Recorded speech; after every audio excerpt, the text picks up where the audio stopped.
Hello friends, स्वागत है आपका आपके अपने channel online study with DK में। तो आज हम आपके लिए लेकर आए हैं हिंदी के वह प्रश्न जो एग्जाम की दृष्टि से बहुत ही महत्वपूर्ण होंगे, जो कि 2025 में होने जा रही है। तो चलिए स्टार्ट करते हैं। आज का हमारा पहला प्रश्न है, किस विकल्प के सभी वर्ण स्पर्श व्यंजन नहीं है। जी हाँ, यहाँ पे पूछा गया है कि वहाँ कौन सा विकल्प है जिसके सभी वर्ण स्पर्श व्यंजन नहीं है। तो आपके सामने 4 ऑप्शन दिए गए हैं, इनमें से आपको वहाँ ऑप्शन चूज करना है जिसके सभी वर्ण क्या नहीं है, स्पर्श व्यंजन नहीं है। तो ऑप्शन हो जाएगा हमारा ऑप्शन नंबर तीसरा, ग ज या बा। इसमें जो हमारा या है यहाँ स्पर्श व्यंजन के अंतर्गत नहीं आता, यहाँ अंतस्थ व्यंजन के अंतर्गत आता है। चलिए आगे बढ़ते हैं। अगला क्वेश्चन है, इनमें हिंदी वर्णमाला से संबंधित कौन सा कथन गलत है। जी हाँ, यहाँ पे पूछा गया है कि इनमें हिंदी वर्णमाला से संबंधित वह कौन सा कथन है जो गलत है। तो पहला ऑप्शन क्या हमारा, च वर्ग को स्पर्श संघर्षी भी कहते हैं। का वर्ग हा तथा छोटा बड़ा कंठ वर्ण माने गए हैं। डा ढा को उच्छिप्त व्यंजन कहते हैं। और चौथा ऑप्शन है हमारा, समस्त स्वर अघोष वर्ण है। तो आंसर हो जाएगा हमारा ऑप्शन नंबर चौथा, समस्त स्वर अघोष वर्ण है। बाकी चा वर्ग को स्पर्श संघर्षी व्यंजन भी कहते हैं। और का वर्ग हा तथा छोटा बड़ा का उच्चारण स्थान क्या है हमारा, कंठ से होता है। डा ढा को उच्छिप्त व्यंजन भी कहते हैं। ये तीनों ऑप्शन भी हमारे सही हो जाएंगे। बाकी क्वेश्चन की दृष्टि से हमारा सही आंसर क्या हो जाएगा, समस्त स्वर अघोष वर्ण है। चलिए आगे बढ़ते हैं। इनमें स्वरों से संबंधित कौन सा कथन सही नहीं है। जी हाँ, यहाँ पे पूछा गया है कि वहाँ कौन सा कथन है जो स्वरों से संबंधित सही नहीं है। तो पहला ऑप्शन है हमारा, ओ औ भी सवर्ण स्वर है। एक ही स्थान से उच्चारित होने वाले स्वर सवर्ण कहलाते हैं। उच्चारण में लगने वाले समय के आधार पर स्वरों के 2 भेद किए जाते हैं। छोटा ओ बड़ा ओ परस्पर सवर्ण स्वर है। तो आंसर हो जाएगा हमारा, ओ और औ भी सवर्ण स्वर है। ऑप्शन क्वेश्चन की दृष्टि से यहाँ आंसर हमारा सही हो जाएगा। बाकी एक ही स्थान से उच्चारित होने वाले स्वर सवर्ण कहलाते हैं, यहाँ भी सही है। उच्चारण में लगने वाले समय के आधार पर स्वरों के 2 भेद किए जाते हैं, यहाँ भी सही है। छोटा ऊ बड़ा ऊ परस्पर सवर्ण स्वर है। जी हाँ, छोटा ऊ बड़ा ऊ क्या है, परस्पर सवर्ण स्वर है। लेकिन ओ और औ भी सवर्ण स्वर है। यहाँ ऑप्शन हमारा गलत हो जाएगा, क्योंकि यहाँ उच्चारण तो एक ही जगह से होते हैं लेकिन इनका उच्चारण अलग अलग प्रकार से होता है। चलिए आगे बढ़ते हैं। अगला क्वेश्चन है, इनमें से किस विकल्प के सभी वर्ण मूर्धन्य हैं। जी हाँ, यहाँ पे आपसे पूछा गया है कि इनमें से वहाँ कौन सा विकल्प है जिसके सभी वर्ण मूर्धन्य वर्ण है। तो आंसर हो जाएगा हमारा ऑप्शन नंबर चौथा, र ढ श ट। ये सभी क्या है, मूर्धन्य वर्ण है। बाकी जो तीनों ऑप्शन है इनमें सभी वर्ण मूर्धन्य नहीं है। चलिए आगे बढ़ते हैं। किस विकल्प के सभी शब्द भाववाचक संज्ञा है। जी हाँ, यहाँ पे पूछा गया है कि वहाँ कौन सा विकल्प है जिसके सभी वर्ण भाववाचक संज्ञा है। तो पहला ऑप्शन है हमारा, सौंदर्य अपनापन निपुण, बालक प्रीति अनेकता, ईर्ष्या बचपन नैतिकता, पशुता पुस्तक शौर्य। तो आंसर हो जाएगा हमारा ऑप्शन नंबर तीसरा, ईर्ष्या बचपन नैतिकता। ये क्या है, सभी भाववाचक संज्ञा के अंतर्गत आते हैं। चलिए आगे बढ़ते हैं। किस विकल्प में सर्वनाम से बनी भाववाचक संज्ञा है। जी हाँ, यहाँ पे पूछा गया है कि वहाँ कौन सा विकल्प है जिसमें सर्वनाम से बनी भाववाचक संज्ञा बने। यानी पूछा क्या गया है कि वहाँ कौन सा विकल्प है जिसमें सर्वनाम से बनी भाववाचक संज्ञा, यानी वहाँ सर्वनाम भी है और भाववाचक संज्ञा भी है। तो ऑप्शन आपके सामने है, चलिए देखते हैं। विषमता, समता, आर्थिकता और ममता। तो आंसर हो जाएगा हमारा ममता। ऑप्शन नंबर चौथा हमारा आंसर हो जाएगा, क्योंकि ममता क्या है, एक सर्वनाम भी है और भाववाचक संज्ञा भी है। ममता सर्वनाम के साथ भाववाचक संज्ञा भी है। चलिए आगे बढ़ते हैं। किस विकल्प के सभी शब्द क्रिया से बनी भाववाचक संज्ञा है। जी हाँ, यहाँ पे पूछा गया है कि वहाँ कौन सा विकल्प है जिसके सभी दोनों शब्द क्रिया से बनी भाववाचक संज्ञा है। बुराई बनावट, पढ़ाई लिखावट, अच्छाई दिखावट या भलाई सजावट। तो आंसर हो जाएगा हमारा पढ़ाई और लिखावट। ये दोनों क्या है, क्रिया से बनी भाववाचक संज्ञा है। चलिए आगे बढ़ते हैं। इनमें से जातिवाचक संज्ञा से भाववाचक संज्ञा का सही उदाहरण है। जी हाँ, यहाँ पे पूछा गया है कि इनमें से वहाँ कौन सा ऑप्शन है जिसमें जातिवाचक के साथ साथ भाववाचक संज्ञा का सही उदाहरण यहाँ पे दिया गया है। तो चलिए देखते हैं। दानव, दानवता, सर्व, सर्वस्व, चतुर, चतुराई, गाना या गान।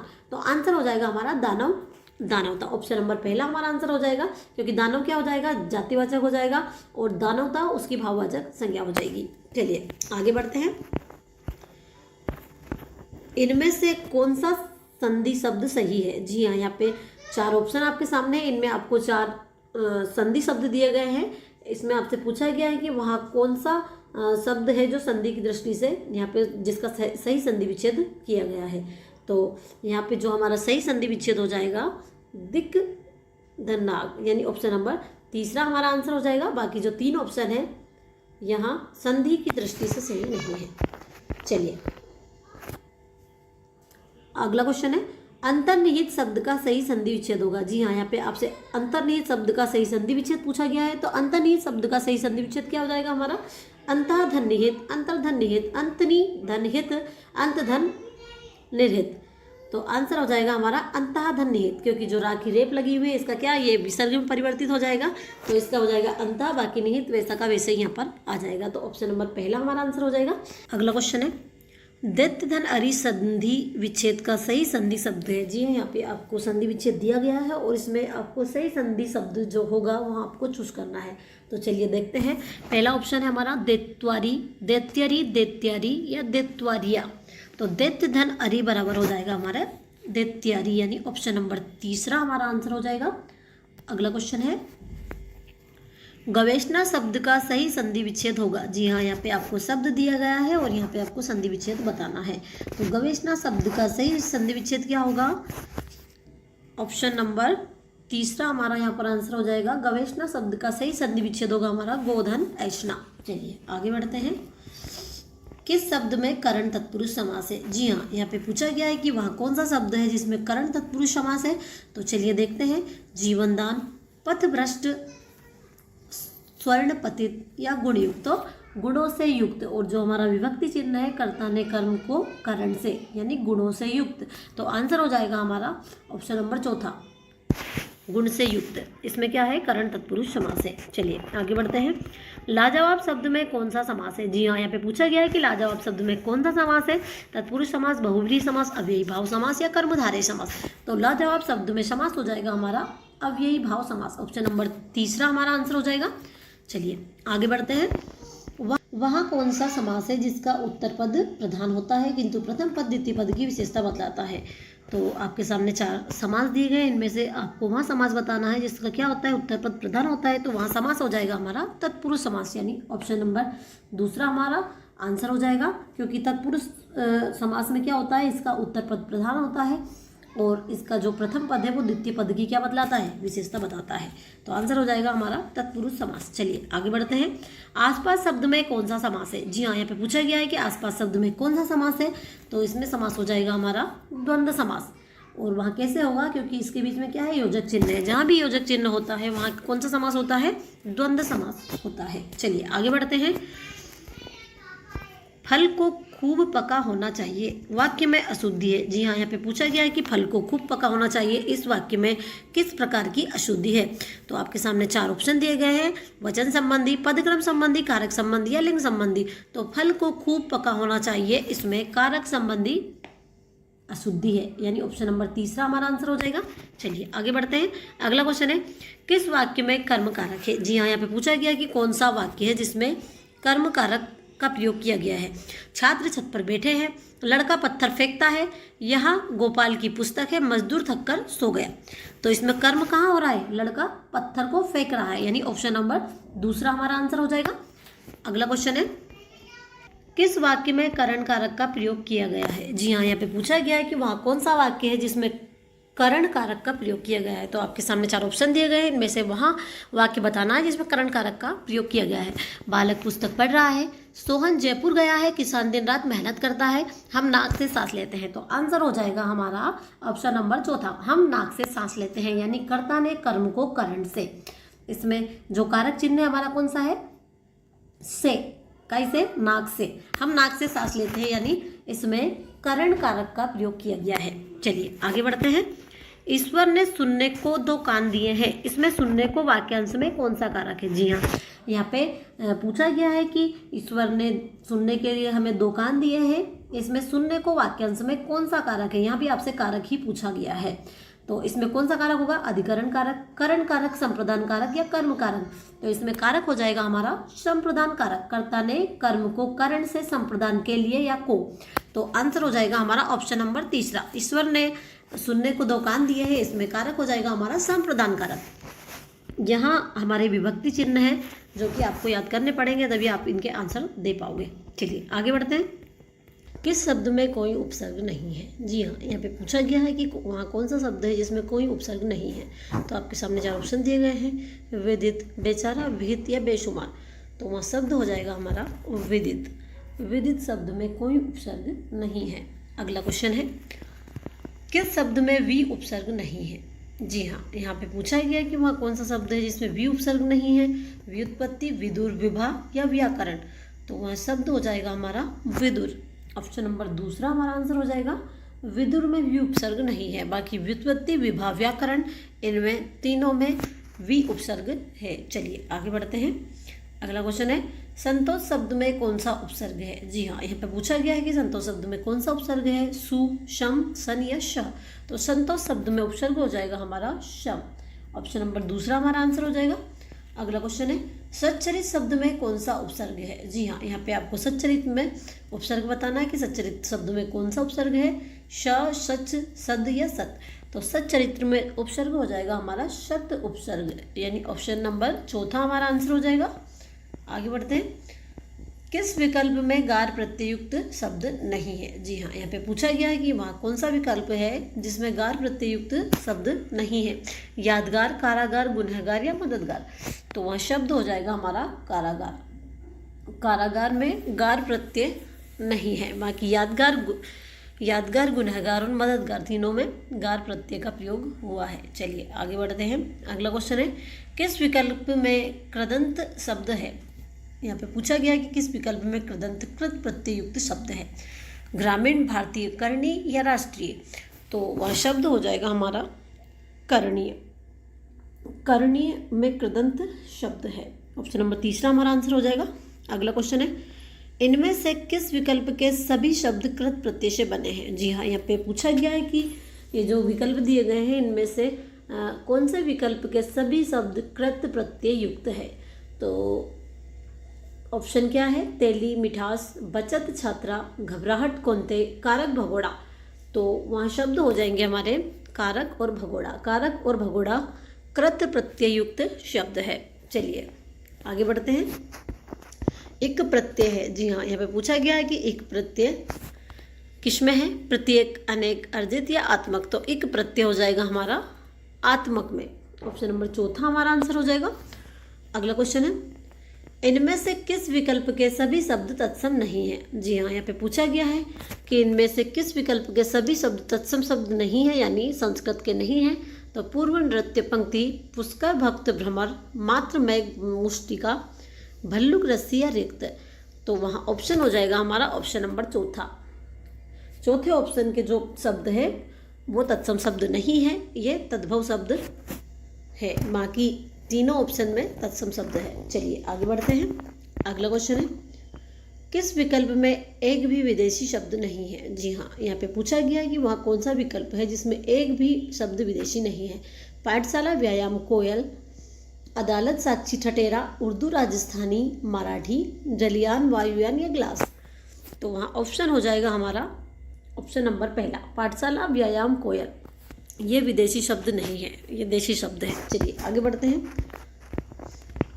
इनमें से विदेशी शब्द बताइए। जी हाँ, यहाँ पे आपको विदेशी शब्द बताना है। इनमें से विदेशी शब्द कौन सा है, राष्ट्र, निरंतर, व्यक्ति या दौरान। तो विदेशी शब्द हो जाएगा हमारा दौरान, यानी ऑप्शन नंबर चौथा हमारा आंसर हो जाएगा। अगला क्वेश्चन है, इनमें कौन सा शब्द तत्सम है? जी हाँ, यहाँ पे फिर आपसे तत्सम शब्द पूछा गया है। तो तत्सम और तद्भव में पहले अपने को अंतर पता होना चाहिए कि तत्सम शब्द कौन से होते हैं और तद्भव शब्द कौन से होते हैं। तो तत्सम शब्द वह शब्द होते हैं जो संस्कृत में प्रयोग किए जाते हैं, और तद्भव शब्द वे शब्द होते हैं जो संस्कृत से लेकर हिंदी में प्रयोग किए जाते हैं। तो यहाँ पे पूछा गया है इनमें कौन सा शब्द तत्सम है, माथा, गाथा, हाथ या साथ। तो आंसर हो जाएगा हमारा गाथा। ऑप्शन नंबर दूसरा हमारा आंसर हो जाएगा। गाथा क्या है, तत्सम शब्द है। चलिए आगे बढ़ते हैं। निम्नलिखित में से किस विकल्प में परस्पर विलोम शब्द नहीं है? जी हाँ, यहाँ पे विलोम शब्द के जो युग्म दिए गए हैं इनमें से आपसे पूछा गया है कि इनमें से कौन सा वह शब्द है जिसमें विलोम शब्द नहीं है। आज़ादी, गुलामी, इष्ट, अभिष्ट, इप्सित, अनिप्सित, उर्वर, अनुर्वर। तो वह शब्द हो जाएंगे हमारे इष्ट और अभिष्ट क्या है, ये विलोम शब्द नहीं है। बाकी आज़ादी का गुलामी हो जाएगा, इप्सित का अनिप्सित और उर्वर का अनुर्वर, ये शब्द विलोम शब्द है। बाकी इष्ट और अभिष्ट एक दूसरे के विलोम शब्द नहीं है। चलिए आगे बढ़ते हैं। निम्नलिखित में से कौन सा विलोम युग्म सही नहीं है? जी हाँ, यहाँ पे पूछा गया है कि इन शब्दों में से कौन सा विलोम युग्म सही नहीं है। तो प्राचीन, अर्वाचीन, स्थावर, जंगम, सम्मुख, आमुख, हांस या रुदन। तो इनमें से जो विलोम शब्द का युग्म है वहाँ सही नहीं है, वो कौन सा हो जाएगा हमारा? सम्मुख, आमुख। ऑप्शन नंबर तीसरा हमारा आंसर हो जाएगा। बाकी प्राचीन, अर्वाचीन, स्थावर, जंगम, हांस, रुदन, ये युग्म आपस में सही है। चलिए आगे बढ़ते हैं। उत्कर्ष का सही विलोम बताइए। जी हाँ, यहाँ पे उत्कर्ष का आपको विलोम शब्द बताना है। तो इसमें उत्कर्ष का विलोम शब्द क्या होगा? अपकर्ष, अपयश, अपकार या अवनति। तो उत्कर्ष का सही विलोम शब्द हो जाएगा हमारा अपकर्ष, यानी ऑप्शन नंबर पहला हमारा आंसर हो जाएगा। चलिए आगे बढ़ते हैं। कौन सा विलोम युग्म गलत है? जी हाँ, यहाँ पे भी पूछा गया है कि कौन सा विलोम युग्म है जो गलत है। मुख, वाचाल, संपन्न, विपन्न, मितव्ययी, अल्पव्ययी, सम्मुख, विमुख। तो वहाँ ऑप्शन हो जाएगा हमारा मितव्ययी, अल्पव्ययी, ये विलोम युग्म गलत है। बाकी मुख, वाचाल, संपन्न का विपन्न, सम्मुख, विमुख, ये शब्द आपस में सही है। चलिए आगे बढ़ते हैं। किस विकल्प में सभी शब्द परस्पर पर्यायवाची शब्द है? जी हाँ, यहाँ पे पूछा गया है कि वहाँ कौन सा विकल्प है जिसमें सभी शब्द पर्यायवाची शब्द है। प्रस्तर, उत्पल, पावक, अनिल, भुजंग, पन्नागारी, दसन, रदन। तो वहाँ ऑप्शन हो जाएगा हमारा ऑप्शन नंबर चौथा, दसन और रदन परस्पर पर्यायवाची शब्द है। चलिए आगे बढ़ते हैं। अगला क्वेश्चन है, निम्नलिखित में से कौन सा शब्द सागर का पर्यायवाची नहीं है? जी हाँ, यहाँ पे पूछा गया है कि वहाँ कौन सा शब्द है जो सागर का पर्यायवाची नहीं है। क्या पूछा गया है? नहीं है। यहाँ पे पूछा गया अम्बुदी, रत्नाकर, वारिधि या निर्जर। तो वहाँ शब्द हो जाएगा हमारा निर्जर। निर्जर सागर का पर्यायवाची शब्द नहीं है। बाकी अम्बुदी, रत्नाकर, वारिधि, ये तीनों सागर के पर्यायवाची शब्द है। चलिए आगे बढ़ते हैं। इनमें से आकाश का सही पर्याय है। जी हाँ, यहाँ पे पूछा गया है कि इनमें से आकाश का सही पर्याय कौन सा है? सर्व, वाष्प, व्योम या उत्पल। तो वहाँ शब्द हो जाएगा हमारा व्योम। व्योम शब्द आकाश का सही पर्याय है। चलिए आगे बढ़ते हैं। अगला क्वेश्चन है, निम्नलिखित में से सभी शब्द अर्जुन के पर्यायवाची है। यहाँ पे आपसे पूछा गया है कि वहाँ कौन सा ऑप्शन है जिसमें सभी शब्द अर्जुन के पर्यायवाची शब्द है। तो आपके सामने 4 ऑप्शन दिए गए हैं, इनमें से आपको सही ऑप्शन को चूज करना है। तो आंसर हो जाएगा हमारा ऑप्शन नंबर दूसरा, धनंजय, पार्थ, कौन्तेय, गुडाकेश, ये सब अर्जुन के पर्यायवाची शब्द है। चलिए आगे बढ़ते हैं। इनमें से किस मुहावरे का भावार्थ सही नहीं है? जी हाँ, यहाँ पे पूछा गया है कि यहाँ पे आपके सामने मुहावरे दिए गए हैं, इसमें आपसे पूछा गया है कि इनमें से कौन से मुहावरे का भावार्थ सही नहीं है। घर बसाना, विवाह करना, फटे हाल होना, बहुत गरीब होना, पेट पर लात मारना, भयंकर चोट पहुंचाना, टका सा जवाब देना, साफ मना कर देना। तो आंसर हो जाएगा हमारा पेट पर लात मारना, भयंकर चोट पहुंचाना। पेट पर लात मारने का भयंकर चोट पहुंचाना सही अर्थ नहीं होगा। बाकी घर बसाना, विवाह करना, फटे हाल होना, बहुत गरीब होना, टका सा जवाब देना यानी साफ मना कर देना, ये तीनों ऑप्शन हमारे सही हो जाएंगे। तो आंसर क्या होगा हमारा ऑप्शन नंबर तीसरा, पेट पर लात मारना, भयंकर चोट पहुंचाना। चलिए आगे बढ़ते हैं। अगला क्वेश्चन है, बहती गंगा में हाथ धोना। बहती गंगा में हाथ धोने का भावार्थ है। जी हाँ, यहाँ पे पूछा गया है कि बहती गंगा में हाथ धोने का भावार्थ क्या है। बहती गंगा में हाथ धोने से ही गंगा स्नान का पुण्य मिल जाता है। तेज बहती गंगा की धारा में कभी नहाना नहीं चाहिए। बहती हुई गंगा की धारा में केवल हाथ धोने चाहिए, समय से लाभ उठाना चाहिए। तो बहती गंगा में हाथ धोने का भावार्थ हो जाएगा हमारा समय से लाभ उठाना चाहिए, यानी ऑप्शन नंबर चौथा हमारा आंसर हो जाएगा। अगला क्वेश्चन है, मुहावरे के प्रयोग से बने वाक्यों में से सही विकल्प चुनिए। जी हाँ, यहाँ पे आपको मुहावरे के जो प्रयोग से बने वाक्य इनमें से सही विकल्प का चयन करना है। राम तो अपनी अक्ल का दुश्मन है, उसकी मेहनत पर पानी गिर गया, वह अपनी माँ की आंख का चांद है, तेरी शरारत से मेरी सांस में दम आ गया। तो यहाँ पे क्या बताना है आपको, मुहावरे के प्रयोग से बने वाक्यों में सही विकल्प हमारा कौन सा है। तो सही विकल्प हो जाएगा हमारा राम तो अपनी अक्ल का दुश्मन है। बाकी तीनों यहाँ पर गलत हो जाएंगे। चलिए आगे बढ़ते हैं। अंधे के हाथ बटेर लगना लोकोक्ति का सही अर्थ है। जी हाँ, यहाँ पे अंधे के हाथ बटेर लगना लोकोक्ति का सही अर्थ आपसे पूछा गया है। तो यहाँ पे चारों ऑप्शन में से आपको सही ऑप्शन का चयन करना है। तो पहला वाला ऑप्शन क्या है हमारा, अयोग्य प्रशासन। अल्पज्ञ अपने ज्ञान पर अधिक इतराता है, बुद्धिहीन किंतु संपन्न, बिना परिश्रम के अयोग्य व्यक्ति को सुफल की प्राप्ति। अंधे के हाथ बटेर लगना लोकोक्ति का सही अर्थ हो जाएगा हमारा बिना परिश्रम के अयोग्य व्यक्ति को सुफल की प्राप्ति होना। चलिए आगे बढ़ते हैं। जो ज्ञानी होते हैं उनका सभी सम्मान करते हैं। इस वाक्य में इनमें से कौन सा उपवाक्य है? क्रिया विशेषण उपवाक्य, विशेषण उपवाक्य, संज्ञा तथा क्रिया विशेषण उपवाक्य, संज्ञा उपवाक्य। तो आंसर हो जाएगा हमारा विशेषण उपवाक्य, यानी ऑप्शन नंबर दूसरा हमारा आंसर हो जाएगा। जो ज्ञानी होते हैं उनका सभी सम्मान करते हैं, इस वाक्य में विशेषण उपवाक्य है। चलिए आगे बढ़ते हैं। अगला क्वेश्चन है, इनमें संयुक्त वाक्य कौन सा है? जी हाँ, यहाँ पे पूछा गया है कि इनमें से संयुक्त वाक्य कौन सा है? जिसका मुझे भय था वही हुआ, हम जयपुर गए और वहाँ 4 दिन रुके, सामने वाले कमरे में 4 लड़के व्याकरण की पुस्तक पढ़ रहे हैं, अच्छे लड़के नियमित पढ़ाई करते हैं। तो आपसे पूछा गया है इसमें से आपको संयुक्त वाक्य का चयन करना है। तो वहाँ संयुक्त वाक्य हो जाएगा हमारा, हम जयपुर गए और वहाँ 4 दिन रुके। चलिए आगे बढ़ते हैं। इनमें से क्रिया विशेषण आश्रित उपवाक्य किस विकल्प में है? यहाँ पे क्रिया विशेषण आश्रित उपवाक्य आपको बताना है। यहाँ तो चलिए देखते हैं। यहाँ कमरा अब बंद है जिसमें हम बैठा करते थे। मेरी वहाँ पुस्तक कहाँ है जिसमें कृष्ण कथा है? उसने वैसा ही किया जैसे कहा गया था। सीता ने कहा कि मैं भी वन जाऊँगी। तो यहाँ पे पूछा गया हमसे कि इनमें से क्रिया विशेषण आश्रित उपवाक्य किस विकल्प में है? तो वहाँ विकल्प हो जाएगा हमारा ऑप्शन नंबर तीसरा, उसने वैसा ही किया जैसे कहा गया था। चलिए आगे बढ़ते हैं। भगवान तुम्हारा भला करे, यह वाक्य इनमें से किस प्रकार का वाक्य है? यहाँ पे पूछा गया है कि भगवान तुम्हारा भला करे, यह वाक्य इनमें से किस प्रकार का है? विधानार्थक वाक्य, आज्ञार्थक वाक्य, इच्छार्थक वाक्य, संकेतार्थक वाक्य। तो यहाँ वाक्य हो जाएगा हमारा इच्छार्थक वाक्य, ऑप्शन नंबर तीसरा हमारा आंसर हो जाएगा, क्योंकि यहाँ पर इच्छा प्रकट की गई है, भगवान तुम्हारा भला करे। चलिए आगे बढ़ते हैं। वह कितना सुंदर दृश्य है, वाक्य का प्रकार है। जी हाँ, यहाँ पे पूछा गया है कि वह कितना सुंदर दृश्य है, या वाक्य का प्रकार कौन सा है? संदेहवाचक वाक्य, विस्मयादि बोधक वाक्य, संकेतार्थक वाक्य या प्रश्नवाचक वाक्य। तो वह कितना सुंदर दृश्य है, यहाँ विस्मयादि बोधक वाक्य हो जाएगा, यानी ऑप्शन नंबर दूसरा हमारा आंसर हो जाएगा। चलिए आगे बढ़ते हैं। अगला और लास्ट क्वेश्चन है, संयोजक शब्द से जुड़े हुए एक से अधिक साधारण वाक्यों से बनने वाला वाक्य कहलाता है। जी हाँ, यहाँ पे पूछा गया है कि संयोजक शब्द से जुड़े हुए एक से अधिक साधारण वाक्यों से बनने वाला वाक्य क्या कहलाता है?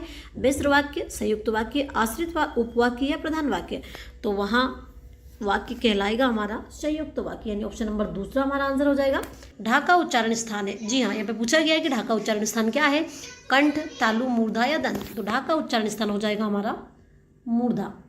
ढा का उच्चारण स्थान कहाँ से होता है? मूर्धा से होता है। चलिए अगला क्वेश्चन है, निम्न में से संयुक्त व्यंजन है। जी हाँ, यहाँ पे पूछा गया है कि निम्न में से संयुक्त व्यंजन कौन सा है? 4 ऑप्शन आपके सामने दिए गए हैं, इनमें से आपको संयुक्त व्यंजन को बताना है। श्र, बा, भा या शा। तो संयुक्त व्यंजन हो जाएगा हमारा श्रा, यानी ऑप्शन नंबर पहला हमारा आंसर हो जाएगा। चलिए आगे बढ़ते हैं। अगला क्वेश्चन है, हिंदी वर्णमाला में कितने स्वर है? जी हाँ, यहाँ पे पूछा गया है कि हिंदी वर्णमाला में कितने स्वर है? 10, 11, 13 या 12। तो हिंदी वर्णमाला में स्वर हो जाएंगे हमारे 11, आ से लेकर औ तक। चलिए आगे बढ़ते हैं। हिंदी वर्णमाला में संयुक्त स्वर कितने हैं? जी हाँ, यहाँ पे पूछा गया है कि हिंदी वर्णमाला में संयुक्त स्वर कितने हैं? 3, 5, 4 या 6। तो हिंदी वर्णमाला में संयुक्त स्वरों की संख्या हो जाएगी हमारी 4, यानी ऑप्शन नंबर तीसरा हमारा आंसर हो जाएगा। और वो संयुक्त स्वर कौन कौन से हैं? तो वो होंगे हमारे ए, ऐ, ओ और औ। चलिए आगे बढ़ते हैं। हिंदी वर्णमाला में मूल स्वर कितने हैं? जी हाँ, यहाँ पे मूल स्वर आपसे पूछे गए, तो मूल स्वर भी हमारे कितने होते हैं? 4 होते हैं। कितने होते हैं? 4 होते हैं। और वो कौन कौन से हैं? छोटा हा, छोटी ई, छोटा ऊ और ऋषि। चलिए आगे बढ़ते हैं। अगला क्वेश्चन है, हिंदी वर्णमाला में स्पर्श व्यंजन कितने हैं? जी हाँ, यहाँ पे पूछा गया है कि हिंदी वर्णमाला में स्पर्श व्यंजन की संख्या कितनी है? 25, 10, 20 या 15। तो हिंदी वर्णमाला में स्पर्श व्यंजन हो जाएंगे हमारे 25, यानी ऑप्शन नंबर पहला हमारा आंसर हो जाएगा। और वो कौन कौन से है? का से लगाकर बा तक, है ना। चलिए आगे बढ़ते हैं। निम्नांकित में से भाववाचक संज्ञा का उदाहरण है। भारत, भारतीय, भारतीयता या भारतवर्ष। तो भाववाचक संज्ञा का उदाहरण हो जाएगा हमारा भारतीयता, यानी ऑप्शन नंबर तीसरा हमारा आंसर हो जाएगा। चलिए आगे बढ़ते हैं। कौन सा शब्द संज्ञा है? जी हाँ, यहाँ पे आपसे पूछा गया है कि इनमें से कौन सा शब्द संज्ञा है? अपेक्षा, आदरणीय, अपमानित और आर्थिक। तो इनमें से हमारा जो संज्ञा शब्द होगा वो होगा अपेक्षा, ऑप्शन नंबर पहला हमारा आंसर हो जाएगा।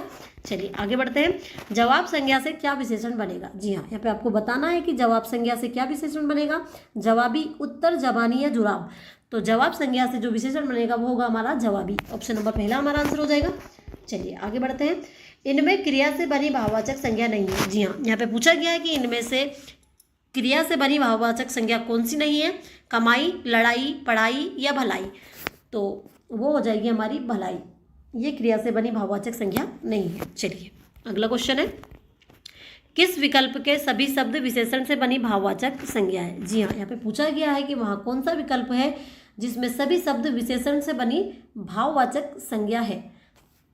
महत्व, सौंदर्य, प्राथमिकता, मनुजत्व, स्वास्थ्य, नैतिकता, छुटपन, लड़कपन, धार्मिकता, धैर्य, गौरव या पशुता।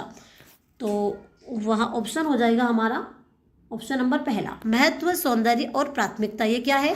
सभी शब्द विशेषण से बनी क्या है? भाववाचक संज्ञा है। ये सभी शब्द क्या है? विशेषण से बनी भाववाचक संज्ञा है। कौन कौन से? महत्व, सौंदर्य और प्राथमिकता। चलिए आगे बढ़ते हैं। अगला क्वेश्चन है, सत्याग्रह में कौन सी संधि है? जी हाँ, यहाँ पे पूछा गया है कि सत्याग्रह में कौन सी संधि है?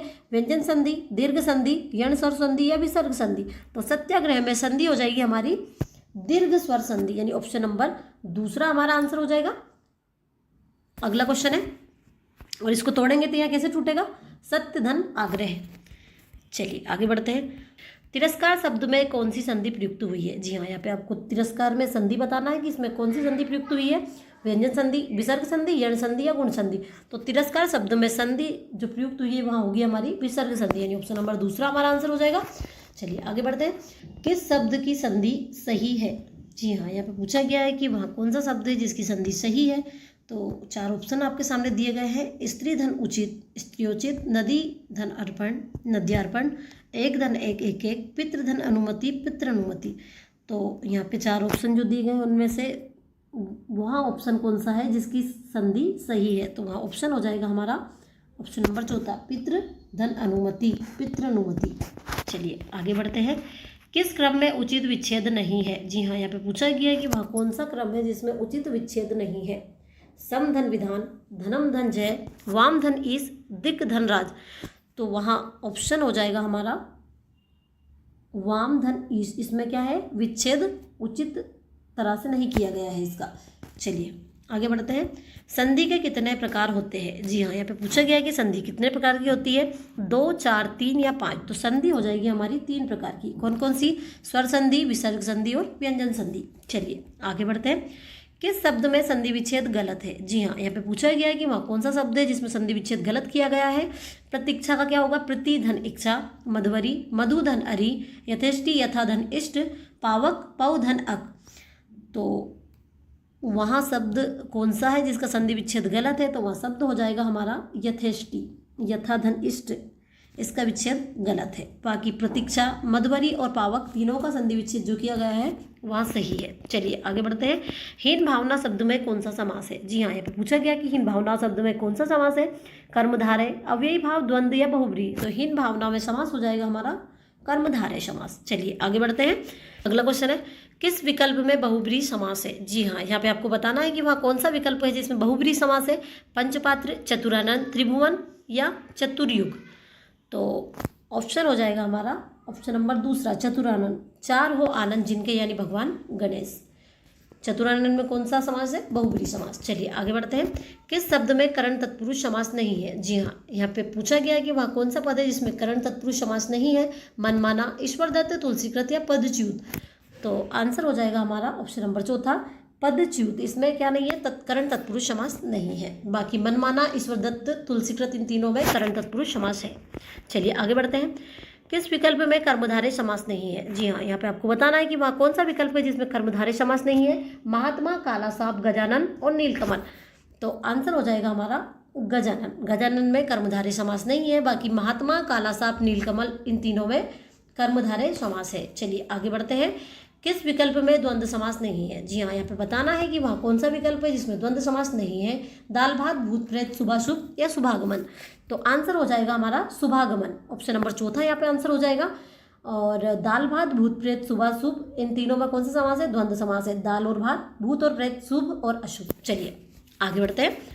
किस शब्द में अवयवी भाव समास नहीं है? जी हाँ, यहाँ पे आपको बताना है कि वहाँ कौन सा विकल्प है जिसमें अवयवी भाव समास नहीं है। तो 4 ऑप्शन आपके सामने दिए गए हैं। इनमें से आपको सही ऑप्शन को चूज करना है। और पूछा क्या गया है, वहाँ कौन सा शब्द है जिसमें अवयवी भाव समास नहीं है?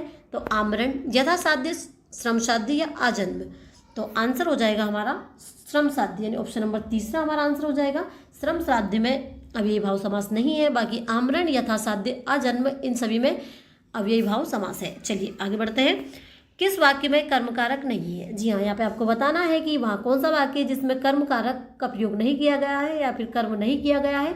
तो चलिए देखते हैं। बालक रोते रोते सो गया, ग्वाला गाय दूता है, माँ बच्चे को सुलाती है, राजा ने ब्राह्मण को बुलाया।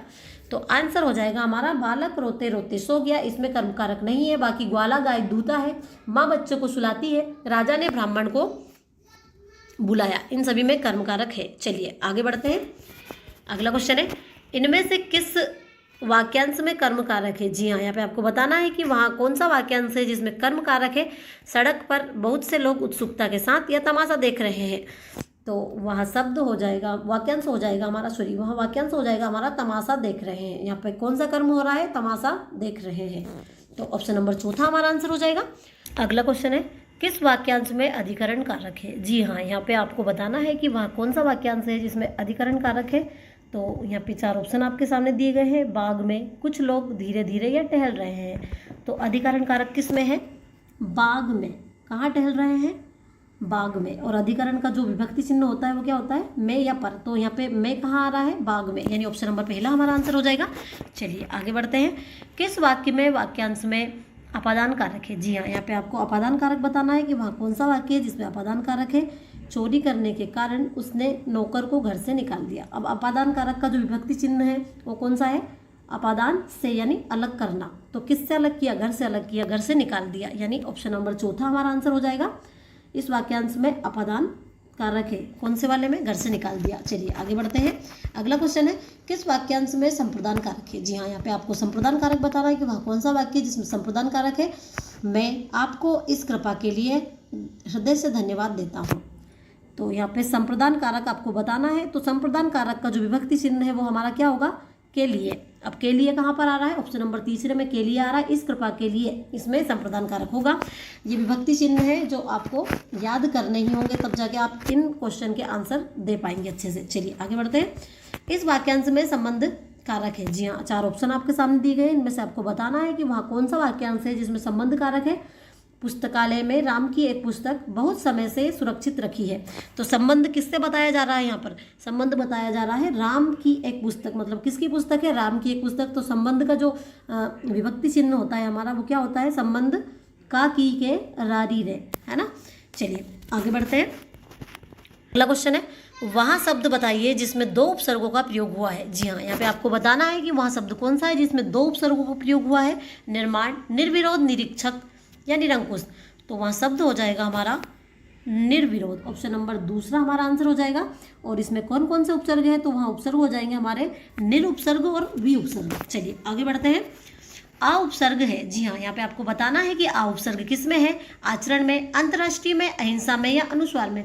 तो आ उपसर्ग हो जाएगा हमारा अहिंसा में, यानी ऑप्शन नंबर तीसरा हमारा यहाँ पर आंसर हो जाएगा। चलिए आगे बढ़ते हैं। अगला क्वेश्चन है, विकृति में उपसर्ग है। जी हाँ, यहाँ पे आपको बताना है कि विकृति में कौन सा उपसर्ग है? ई उपसर्ग, वी उपसर्ग, ई उपसर्ग या विक उपसर्ग। तो विकृति में उपसर्ग होगा हमारा वी उपसर्ग, यानी ऑप्शन नंबर दूसरा हमारा आंसर हो जाएगा। चलिए आगे बढ़ते हैं।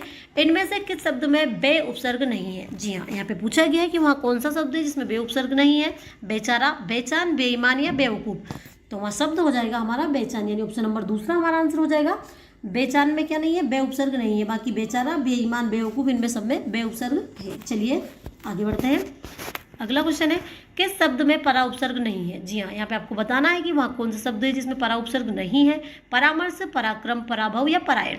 तो वहाँ शब्द हो जाएगा हमारा। अगला क्वेश्चन है, किस शब्द में अ उपसर्ग का प्रयोग हुआ है? जी हाँ, यहाँ पे पूछा गया है कि वहाँ कौन सा शब्द है जिसमें अ उपसर्ग का प्रयोग हुआ है। अवश्य, अवचन, अवाप्ति या अवध्य। तो वहाँ शब्द हो जाएगा हमारा अवाप्ति, ऑप्शन नंबर तीसरा हमारा आंसर हो जाएगा।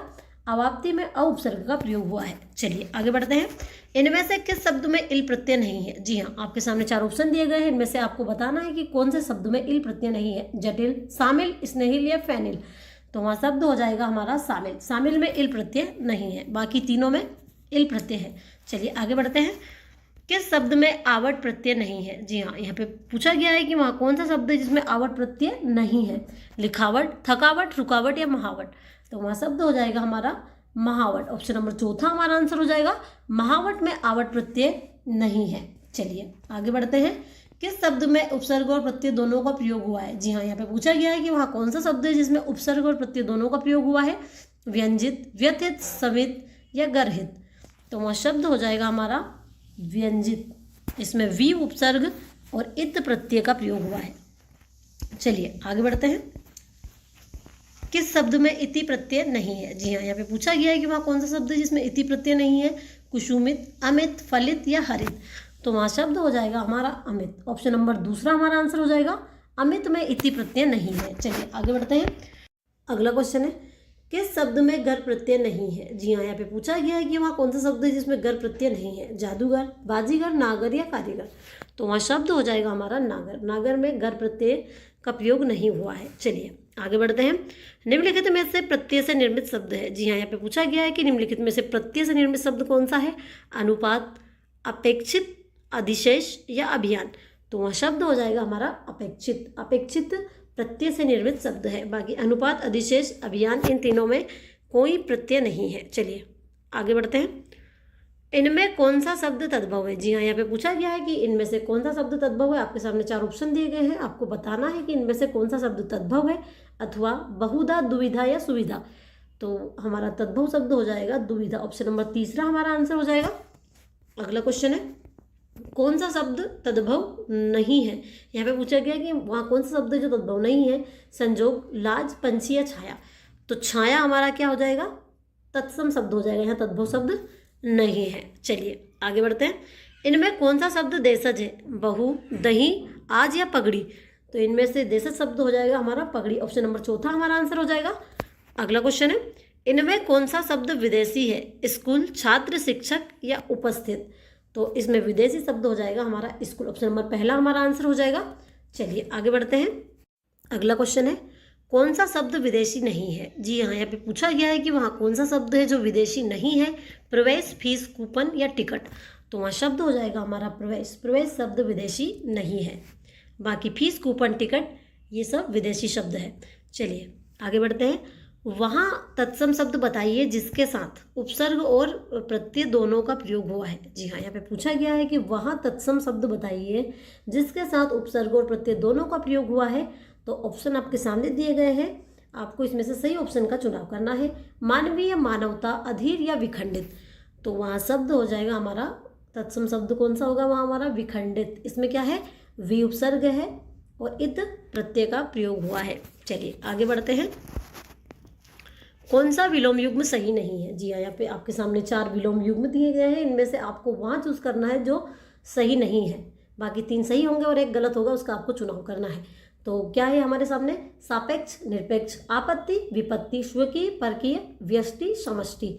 तो आंसर हो जाएगा हमारा आपत्ति, विपत्ति। ऑप्शन नंबर दूसरा हमारा आंसर हो जाएगा। बाकी सापेक्ष का निरपेक्ष होता है विलोम, स्वकीय का परकीय और व्यष्टि का समष्टि। आपत्ति का विपत्ति विलोम नहीं होता।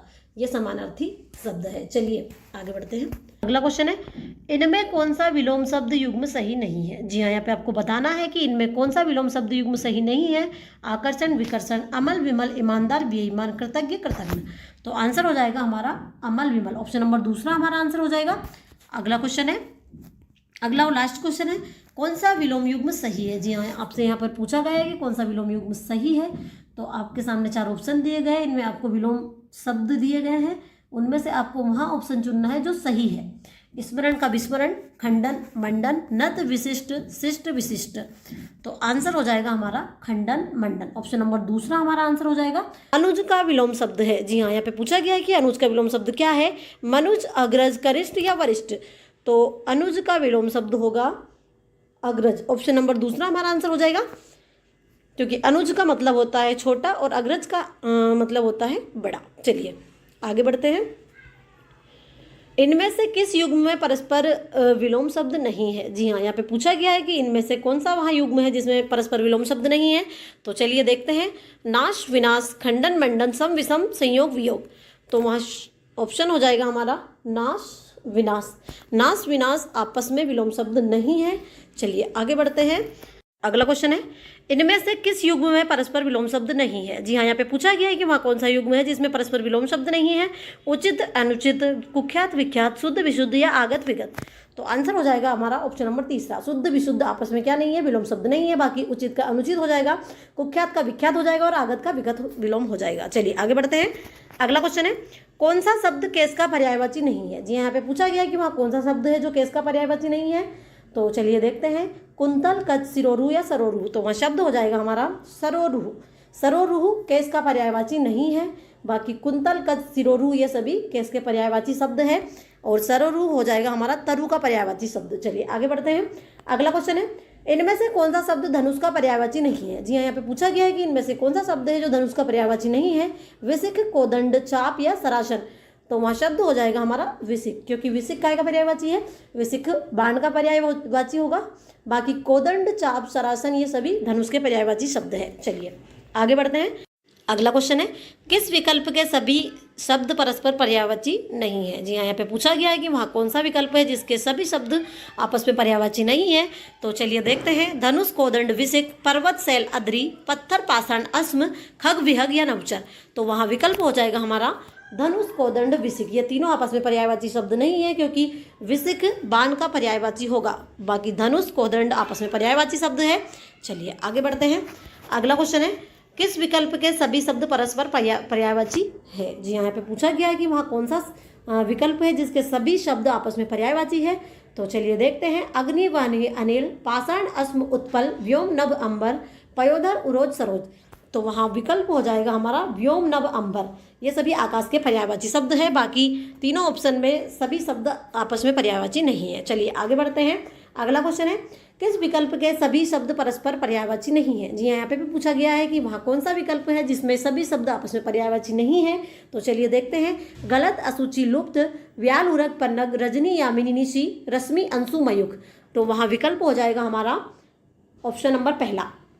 गलत, असुचि, लुप्त आपस में पर्यायवाची शब्द नहीं है क्योंकि यहाँ तीनों अलग अलग अर्थ को दर्शाते हैं। गलत यानी किसी चीज़ का गलत होना, असुचि यानी अशुद्ध होना, लुप्त यानी गायब हो जाना किसी चीज़ का। चलिए आगे बढ़ते हैं। निम्नलिखित में से कौन सा शब्द लक्ष्मी का पर्यायवाची नहीं है? जी यहाँ पे आपको बताना है कि वहाँ कौन सा शब्द है जो लक्ष्मी का पर्यायवाची नहीं है। तो आपके सामने 4 ऑप्शन दिए गए हैं, इनमें से आपको बताना है कि वह शब्द कौन सा है जो लक्ष्मी का पर्यायवाची नहीं है। इंदिरा, कमला, रमा, इला, तो वहाँ शब्द हो जाएगा हमारा इला, क्योंकि इला पृथ्वी का पर्यायवाची होगा। चलिए आगे बढ़ते हैं। अगला क्वेश्चन है, निम्न में से मुहावरा नहीं है? जी हाँ, यहाँ पे पूछा गया है कि निम्न में से मुहावरा कौन सा नहीं है। अंग लगना, अंगारे उगलना, अंध भला तो सब भला या अंग अंग फड़कना, तो आंसर हो जाएगा हमारा ऑप्शन नंबर तीसरा, अंत भला तो सब भला। यहाँ एक लोकोक्ति है ना कि मुहावरा। चलिए आगे बढ़ते हैं। अगला क्वेश्चन है, वस्तु की पूर्ति की तुलना में मांग अधिक आशय की लोकोक्ति कौन सी है? जी यहाँ पे पूछा गया है कि वस्तु की पूर्ति की तुलना में मांग अधिक होना आशय वाली लोकोक्ति कौन सी है? ऊँट के मुंह में जीरा, ऊंची दुकान, फीके पकवान, एक अनार 100 बीमार, आधा तीतर आधा बटेर, तो आंसर हो जाएगा हमारा एक अनार 100 बीमार। यहाँ पे एक अनार के लिए 100 बीमार हो रहे हैं, यानी वस्तु की पूर्ति की तुलना में मांग अधिक की जा रही है। चलिए आगे बढ़ते हैं। अगला क्वेश्चन है, घास काटना मुहावरे का सही अर्थ बताइए। जी यहाँ पे पूछा गया है कि घास काटना मुहावरे का सही अर्थ क्या है? कुछ भी असर ना होना, कठिनता पूर्वक कार्य करना, गैर जिम्मेदार होना, गुणवत्ता का ध्यान रखे बिना जैसे तैसे काम निपटाना, तो आंसर हो जाएगा हमारा गुणवत्ता का ध्यान रखे बिना जैसे तैसे काम निपटाना।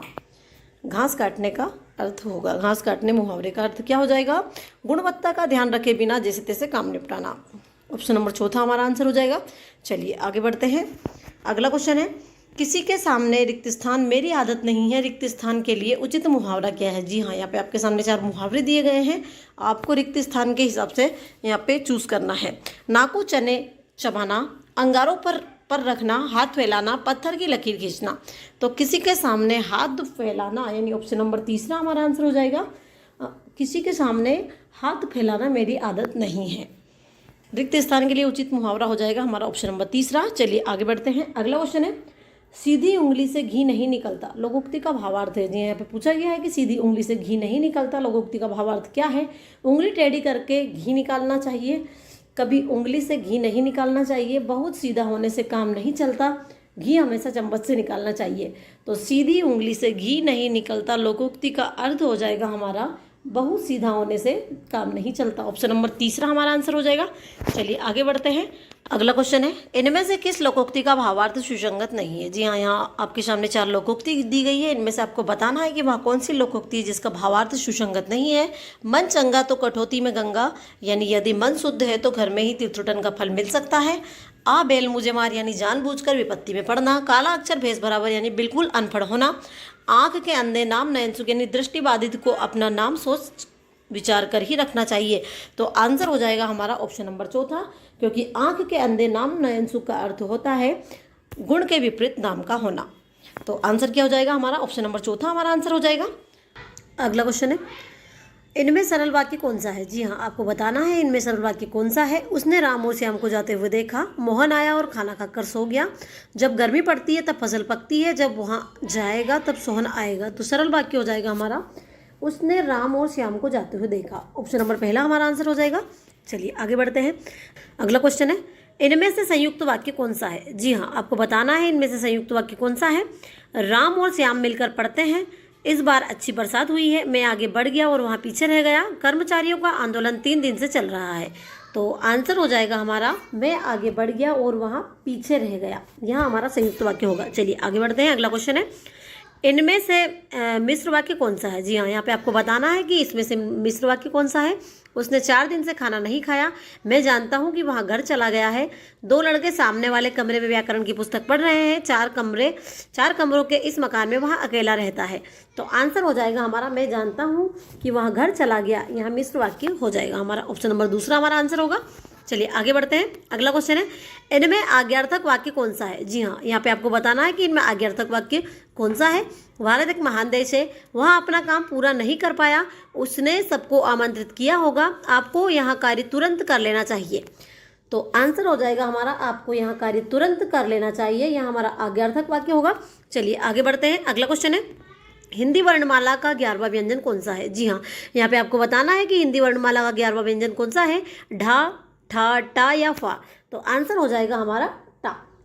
टा क्या है? टा हिंदी वर्णमाला का 11वां व्यंजन है। चलिए आगे बढ़ते हैं।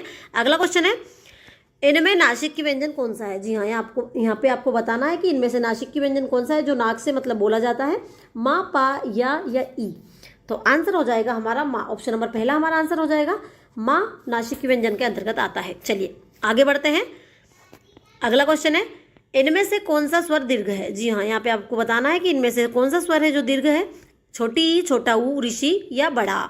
तो आंसर हो जाएगा हमारा बड़ा। बड़ा क्या हो जाएगा हमारा? दीर्घ स्वर होगा। बाकी तीनों जो है वो क्या है? हमारे लघु स्वर होंगे। चलिए आगे बढ़ते हैं। अगला क्वेश्चन है, इनमें उच्चिप्त व्यंजन कौन सा है? जी हाँ, यहाँ पे आपको बताना है कि इनमें उच्चिप्त व्यंजन कौन सा है। ला, डा, रा या फा। तो उच्चिप्त व्यंजन हो जाएगा हमारा डा, यानी ऑप्शन नंबर दूसरा हमारा आंसर हो जाएगा। डा और ढा काय में आते हैं? उच्चिप्त व्यंजन के अंतर्गत आते हैं। चलिए आगे बढ़ते हैं। अगला क्वेश्चन है, उच्चारण की दृष्टि से कौन सा वर्ण तालव्य है? जी हाँ, यहाँ पे आपको बताना है कि उच्चारण की दृष्टि से कौन सा वर्ण तालव्य है। टा, जा, का या वा। तो आंसर हो जाएगा हमारा जा। ऑप्शन नंबर दूसरा हमारा आंसर हो जाएगा। जा क्या है? जा तालव्य व्यंजन के अंतर्गत आता है। चलिए आगे बढ़ते हैं। अगला क्वेश्चन है, इनमें भाववाच्य संज्ञा है। जी हाँ, यहाँ पे आपको बताना है कि इनमें से भाववाच्य संज्ञा है कौन सी है। बालक, सुंदर, बचपन या बचपन। तो जो बचपन है ये क्या हो जाएगी? हमारी भाववाचक संज्ञा हो जाएगी। यहाँ पे ऑप्शन नंबर तीसरा हमारा आंसर हो जाएगा। चलिए आगे बढ़ते हैं। अगला क्वेश्चन है, राम नहीं जाता है वाक्य का भाववाच्य में परिवर्तित रूप होगा। क्या पूछा गया है यहाँ पे? राम नहीं जाता है वाक्य का भाववाच्य में परिवर्तित रूप क्या होगा? राम को नहीं जाना है, राम जाता ही नहीं है, राम से जाया नहीं जाता है, राम नहीं जाया जाता है। तो आंसर हो जाएगा हमारा राम से जाया नहीं जाता। ऑप्शन नंबर तीसरा हमारा आंसर हो जाएगा। राम नहीं जाता है को भाववाच्य में अगर हम परिवर्तित करेंगे तो आंसर हो जाएगा हमारा राम से जाया नहीं जाता, यानी ऑप्शन नंबर तीसरा हमारा आंसर हो जाएगा। चलिए आगे बढ़ते हैं। अगला क्वेश्चन है, निम्न में से किस विकल्प में सभी जातिवाचक संज्ञा है? जी हाँ, यहाँ पे आपको बताना है कि वहाँ कौन सा विकल्प है जिनमें सभी जातिवाचक संज्ञा है। भारत, रामायण, मोहन, पुस्तक, पहाड़, नदी, जयपुर, लड़की, बुढ़ापा, गंगा, हिमालय, मनुष्य। तो आंसर हो जाएगा हमारा पुस्तक, पहाड़, नदी। ये तीनों क्या है? जातिवाचक संज्ञा है। चलिए आगे बढ़ते हैं। अगला क्वेश्चन है, निम्न में से किस विकल्प में सभी शब्द भाववाचक संज्ञा नहीं है? जी हाँ, यहाँ पे आपको बताना है कि वहाँ कौन सा अगला क्वेश्चन है, निम्न में से किस विकल्प में सभी शब्द भाववाचक संज्ञा नहीं है? मिठास, शिष्टता, महात्म्य, राष्ट्रीयता, देवत्व, माधुर्य, नम्रता, दासता, व्यवहारिक, दानव, मनुष्य, ब्राह्मण। तो आंसर हो जाएगा हमारा दानव, मनुष्य, ब्राह्मण। ये तीनों क्या है? यहाँ भाववाचक संज्ञा ना होकर जातिवाचक संज्ञा है। चलिए आगे बढ़ते हैं। किस शब्द का संधि विच्छेद सही नहीं है? जी हाँ, यहाँ पे आपको बताना है कि वहाँ कौन सा शब्द है जिसका संधि विच्छेद सही नहीं है। महामात्य, भयाक्रांत, स्नेहाविष्ट या कंटका किरण। तो आंसर हो जाएगा हमारा महामात्य। ऑप्शन नंबर पहला हमारा आंसर हो जाएगा, क्योंकि धन अमात्य नहीं होगा यहाँ पर। महामात्य को अगर हम तोड़ेंगे तो महाधन अमात्य होगा, छोटा आ यहाँ पर आएगा, इसलिए यहाँ पर इसका संधि विच्छेद सही नहीं है। चलिए आगे बढ़ते हैं। अगला क्वेश्चन है, किस शब्द की संधि गलत है? जी हाँ, आपको बताना है कि वह कौन सा शब्द है जिसकी संधि गलत है। अतएव, ममेतर, अक्षोहिणी या नवोड़ा। तो आंसर हो जाएगा हमारा नवोड़ा। नव धन उड़ा बराबर होता है नवोड़ा, उसमें ओ की मात्रा आएगी, औ की नहीं आएगी। चलिए आगे बढ़ते हैं। अगला क्वेश्चन है, किस शब्द की संधि सही नहीं है? जी हाँ, यहाँ पे आपको बताना है कि वह कौन सा शब्द है जिसकी संधि सही नहीं है। शतधर्म, शतनारी, महोदय या वर्ष ऋतु। तो आंसर हो जाएगा हमारा शतनारी। शतधन नारी बराबर शतनारी होता है। डबल ना यहाँ पर आएंगे, आधा ना और फिर पूरा ना। चलिए आगे बढ़ते हैं। अगला क्वेश्चन है, इनमें से किस शब्द की संधि नहीं है? जी हाँ, यहाँ पे आपको बताना है कि वहाँ कौन सा शब्द है जिसकी संधि नहीं है। अध्यादेश, अभ्यागत, अध्याधीन या अभ्यर्थी। तो आंसर हो जाएगा हमारा अध्याधीन। ऑप्शन नंबर तीसरा हमारा आंसर हो जाएगा, क्योंकि यहाँ पर अधि प्लस अधीन को मिलाकर कोई नया शब्द नहीं बना है। यहाँ पर अधि उपसर्ग के बाद अधीन जोड़ने पर अध्याधीन बना है, इसलिए इसमें संधि नहीं है। चलिए अगला क्वेश्चन है, इनमें से किस शब्द की संधि सही है? जी हाँ, यहाँ पे आपको बताना है कि वहाँ कौन सा शब्द है जिसकी संधि सही है। रमेश, उत्तरायण, ध्वन्यार्थ या पित्राज्ञा। तो आंसर हो जाएगा हमारा रमेश। ऑप्शन नंबर पहला हमारा आंसर हो जाएगा। राम प्लस ईज बराबर होता है रमेश। चलिए आगे बढ़ते हैं। अगला क्वेश्चन है, मुनि श्रेष्ठ शब्द का उचित समास विग्रह होगा। जी हाँ, आपको बताना है कि मुनि श्रेष्ठ शब्द का उचित समास विग्रह क्या होगा। मुनि है जो श्रेष्ठ, मुनियों में सबसे श्रेष्ठ है जो, मुनियों में श्रेष्ठ या मुनियों का श्रेष्ठ। तो आंसर हो जाएगा हमारा ऑप्शन नंबर तीसरा, मुनियों में श्रेष्ठ। यहाँ हमारा आंसर हो जाएगा मुनि श्रेष्ठ का सबसे उचित जो समास विग्रह होगा वहाँ क्या होगा? मुनियों में श्रेष्ठ, यानी ऑप्शन नंबर तीसरा हमारा आंसर हो जाएगा। चलिए आगे बढ़ते हैं। अगला क्वेश्चन है, इनमें से किस शब्द का समास विग्रह सही है? जी हाँ, यहाँ पे आपके सामने चार ऑप्शन दिए गए हैं, इनमें सभी का आपको समास विग्रह दिया गया है। इसमें से आपको बताना है कि वहाँ कौन सा शब्द है जिसका समास विग्रह सही है। महापुरुष, सत्याग्रह, विद्यालय या वनवासा। तो आंसर हो जाएगा हमारा विद्यालय। विद्यालय का समास विग्रह क्या होगा? विद्या के लिए आलय। चलिए आगे बढ़ते हैं। इनमें से कौन सा सामासिक पद सही नहीं है? जी हाँ, आपको बताना है कि इनमें से कौन सा सामासिक पद सही नहीं है। लंबा है उदर जिसका बराबर गणेश, चक्र को धारण करने वाला वह चक्रधर, मन से गढ़ा हुआ मनगढ़ंत, क्रम के अनुसार यथाक्रम। तो आंसर हो जाएगा हमारा ऑप्शन नंबर पहला, लंबा है उदर जिसका, यानी लंबोदर। लंबोदर भी भगवान गणेश का ही नाम है, लेकिन यहाँ पे जो सामासिक पद है उसका जो उचित आंसर होगा वो क्या होगा? लंबोदर। चलिए आगे बढ़ते हैं। अगला क्वेश्चन है, शक्ति के अनुसार का सामासिक पद है। जी हाँ, यहाँ पे बताना है आपको कि शक्ति के अनुसार का सामासिक पद क्या बनेगा। शक्तिमान, शक्तिपुंज, शक्तिशाली या यथाशक्ति। तो आंसर हो जाएगा हमारा यथाशक्ति। शक्ति के अनुसार का सामासिक पद बनेगा, वहाँ हो जाएगा हमारा यथाशक्ति। ऑप्शन नंबर चौथा हमारा आंसर हो जाएगा। चलिए आगे बढ़ते हैं। अगला क्वेश्चन है, निम्नांकित में से कौन सा सामासिक पद सही नहीं है। मन से चाहा, मनचाहा, रसोई के लिए घर, रसोई घर, देश के लिए प्रेम, देशभक्ति, ऋण से मुक्त, ऋण मुक्त। तो आंसर हो जाएगा हमारा देश के लिए प्रेम, क्योंकि इसमें जो सामासिक पद बनेगा वहाँ बनेगा देश के लिए प्रेम यानी देश प्रेम, और यहाँ पर क्या दिया गया है? देशभक्ति, इसलिए आंसर हो जाएगा हमारा ऑप्शन नंबर तीसरा। चलिए आगे बढ़ते हैं। अगला क्वेश्चन है, इनमें से कौन सा शब्द कारक परसर्ग के साथ प्रयुक्त होने पर ही बहुवचन रूप में बदलता है। तो चलिए देखते हैं। बालक, पुस्तक, दीवार या दाल। तो आंसर हो जाएगा हमारा बालक। बालक शब्द कारक परसर्ग के साथ प्रयुक्त होने पर ही बहुवचन रूप में बदलता है। चलिए आगे बढ़ते हैं। अगला क्वेश्चन है, जब बच्चे को प्रकृति से दूर रखा जाता है वाक्य के रेखांकित अंश में कौन सा कारक है। रेखांकित अंश कौन सा? हमारा बच्चे को। तो यहाँ पे आपको बताना है कि जब बच्चे को प्रकृति से दूर रखा जाता है वाक्य के रेखांकित अंश में कौन सा कारक है। अपादान कारक, कर्ता कारक, संप्रदान कारक या कर्म कारक। तो आंसर हो जाएगा हमारा ऑप्शन नंबर चौथा। इसमें कौन सा कारक हो जाएगा? कर्म कारक हो जाएगा। और यहाँ पे आपको जो विभक्ति चिन्ह है इनको आपको याद करना पड़ेगा, तब जाके आप इन ऐसे क्वेश्चनों के आंसर दे पाओगे। जब बच्चे को यानी कर्ता ने कर्म को, किसको प्रकृति से दूर रखा जा रहा है यहाँ पे, बच्चे को, तो यहाँ पे कौन सा कारक हो जाएगा, कर्म कारक। चलिए आगे बढ़ते हैं। अगला क्वेश्चन है, राम कलम से लिखता है, इस वाक्य में कर्ता के अतिरिक्त और कौन सा कारक है, कर्म कारक, अपादान कारक, करण कारक या संबंध कारक। तो यहाँ पे आपको बताना है कि राम कलम से लिखता है, इस वाक्य में कर्ता के अतिरिक्त और कौन सा कारक है, यानी राम क्या हुआ हमारा कर्ता, और कलम से लिख का से रहा है कलम से, यानी कलम से, इसमें कौन सा कारक है, करण कारक। किससे लिख रहा है, कलम से, कर्ता ने कर्म को करण से, है ना, इसमें कर्ता के अतिरिक्त करण कारक होगा। चलिए आगे बढ़ते हैं। अगला क्वेश्चन है, किस क्रम में अधिकरण कारक का उदाहरण नहीं है। जी हाँ, आपको बताना है कि वहाँ कौन सा क्रम है जिसमें अधिकरण कारक का उदाहरण नहीं है। छत पर खेलो, पिताजी कार्यालय में है, अलमारी में कपड़े रखे हैं, या सुधीर का पैर है। तो आंसर हो जाएगा हमारा ऑप्शन नंबर चौथा, यहाँ सुधीर का पैर है। इसमें अधिकरण कारक का चिन्ह नहीं लगा हुआ है क्योंकि यहाँ पर संबंध कारक को दर्शा रहा है। यहाँ सुधीर का पैर है, यानी संबंध का की के रारी रे, यानी का आ रहा है, यानी संबंध का निशान यहाँ पर आ रहा है। बाकी अलमारी में कपड़े रखे हैं, किस में रखे हैं, अलमारी में। पिताजी कार्यालय में है, पिताजी कहाँ पर है, कार्यालय में है। छत पर खेलो, किस पर खेलो, छत पर खेलो, यानी अधिकरण कारक का जो चिन्ह होता है वो होता है अधिकरण में पर, दोनों यहाँ पर चिन्ह होते हैं। तो ये जो तीनों ऑप्शन है इनमें हमारे अधिकरण कारक के चिन्ह आ रहे हैं। बाकी यहाँ सुधीर का पैर है, इसमें अधिकरण कारक का कोई चिन्ह नहीं आ रहा है, इसलिए यहाँ आंसर हमारा हो जाएगा राइट। चलिए आगे बढ़ते हैं। अगला क्वेश्चन है, कारक के कितने भेद होते हैं। जी हाँ, यहाँ पे आपको बताना है कारक के कितने भेद होते हैं। तो चलिए देखते हैं, 7, 8, 9 या 10। तो कारक के भेद हो जाएंगे हमारे 8 भेद। कितने हो जाएंगे, 8 भेद, यानी ऑप्शन नंबर दूसरा हमारा आंसर हो जाएगा। चलिए आगे बढ़ते हैं। क्वेश्चन है, किस शब्द में 2 से अधिक उपसर्ग है। जी हाँ, यहाँ पे आपको बताना है कि वहाँ कौन सा शब्द है जिसमें 2 से अधिक उपसर्ग है।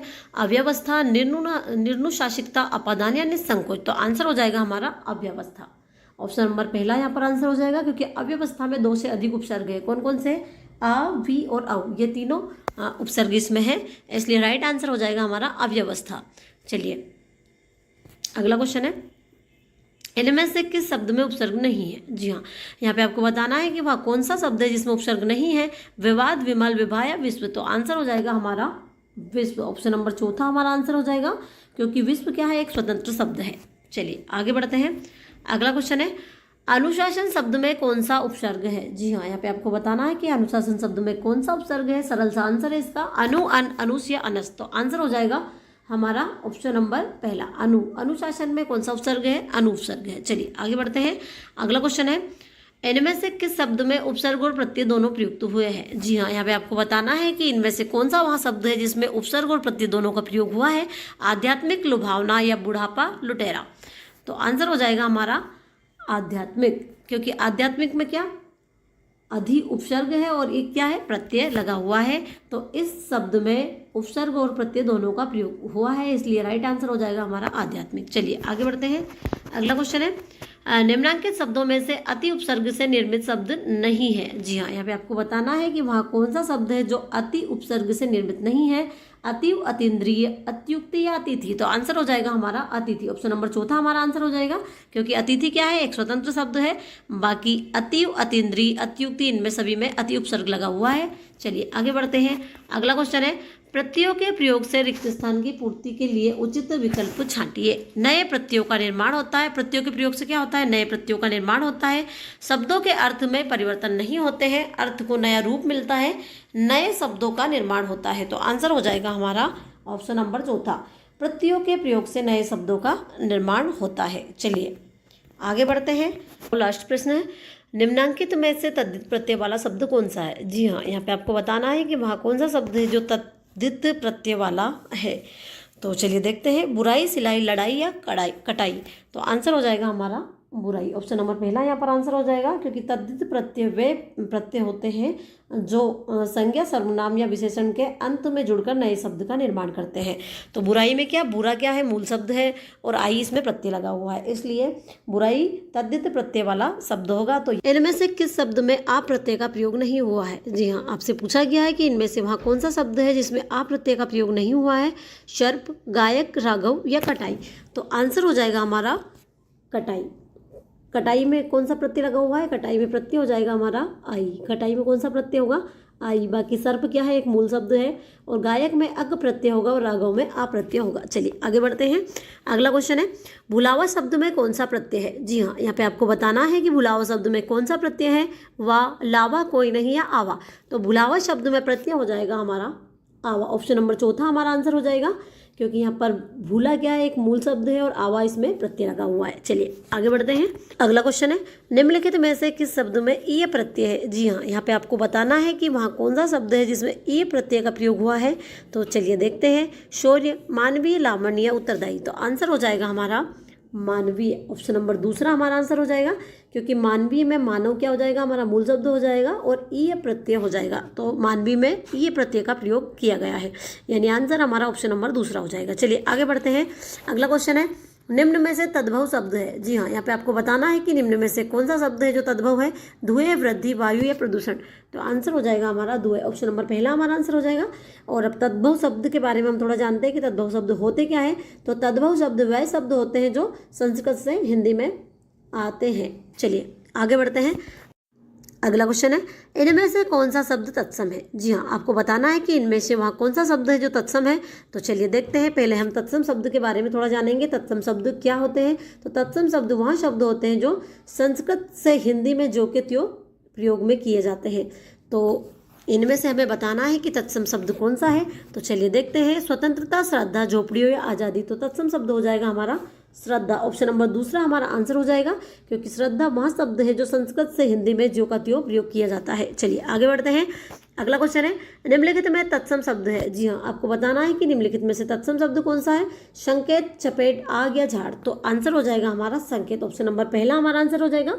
संकेत शब्द क्या हो जाएगा, तत्सम शब्द है। चलिए आगे बढ़ते हैं। अगला क्वेश्चन है, इनमें से किस वर्ग के सभी शब्द तत्सम है। जी हाँ, यहाँ पे भी आपको बताना है कि इनमें से कौन से वर्ग के सभी शब्द तत्सम शब्द है। तो चलिए देखते हैं। गोधूम, ग्रंथि, तंदुल, ताम्र, दीठी, धर्म, धूम्र या जेठ। तो आंसर हो जाएगा हमारा गोधूम और ग्रंथि। गोधूम और ग्रंथि कौन से शब्द है, गोधूम और ग्रंथि दोनों तत्सम शब्द है। चलिए आगे बढ़ते हैं। अगला क्वेश्चन है, इनमें से किस वर्ग के सभी शब्द तत्सम है। यहाँ पे भी तत्सम शब्द आपसे पूछा गया है। तो यहाँ पे भी आपको बताना है कि वहाँ कौन सा वर्ग है जिसके दोनों शब्द क्या है, तत्सम शब्द है। तत्सम शब्द यानी जो संस्कृत से हिंदी में जैसे कि तैसे ही प्रयोग में किए जाते हैं। तो चलिए देखते हैं। स्थान, सीख, स्कंद, स्पर्श, श्रावण, परस, हस्ती, परख। तो आंसर हो जाएगा हमारा स्कंद और स्पर्श। ऑप्शन नंबर दूसरा हमारा आंसर हो जाएगा। चलिए आगे बढ़ते हैं। अगला क्वेश्चन है, किस विकल्प में परस्पर विलोम शब्द नहीं है। जी हाँ, यहाँ पे आपको बताना है कि वहाँ कौन सा विकल्प है जिसमें परस्पर विलोम शब्द नहीं है। खुशबू, बदबू, शांत, प्रशांत, उत्थान, पतन, साक्षर, निरक्षर। तो आंसर हो जाएगा हमारा ऑप्शन नंबर दूसरा, शांत, प्रशांत। ये क्या है, परस्पर विलोम शब्द नहीं है। बाकी खुशबू का बदबू हो जाएगा, उत्थान का पतन हो जाएगा और साक्षर का निरक्षर विलोम शब्द हो जाएगा। तो आंसर क्या होगा हमारा, ऑप्शन नंबर दूसरा हमारा यहाँ पर आंसर हो जाएगा। चलिए आगे बढ़ते हैं। अगला क्वेश्चन है, निम्नांकित शब्दों में सुकर शब्द का विलोम शब्द क्या है। जी हाँ, आपको बताना है कि इन शब्दों में से सुकर शब्द का विलोम शब्द कौन सा है। निकट, दुष्कर, निखर या प्रखर। तो आंसर हो जाएगा हमारा दुष्कर। ऑप्शन नंबर दूसरा हमारा आंसर हो जाएगा। और अगर इनके अर्थ हम जानेंगे तो सुकर शब्द का अर्थ होता है जो आसानी से प्राप्त किया जा सके या सुविधाजनक हो, और दुष्कर शब्द का अर्थ होता है जो कठिन हो या कठिनता से प्राप्त किया जा सकता हो। चलिए आगे बढ़ते हैं।